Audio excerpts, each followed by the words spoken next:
আজকে আমার আবরার একটি রেসিপি খাবার জন্য খুবই বায়না ধরেছিল। রেসিপিটা নাকি খেতে অনেক সুস্বাদু আর অনেক ভালো একটা খাবার, হেলদি খাবার। সে খাবারটা হচ্ছে নাভিজ। আমাদের নবীজি সেটা খেতেন।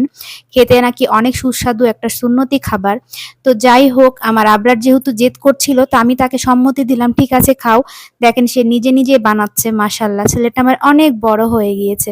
এটা বানানোর উপকরণ লাগে শুধুমাত্র দুধ, খেজুর আর হালকা কিছুটা চিনি।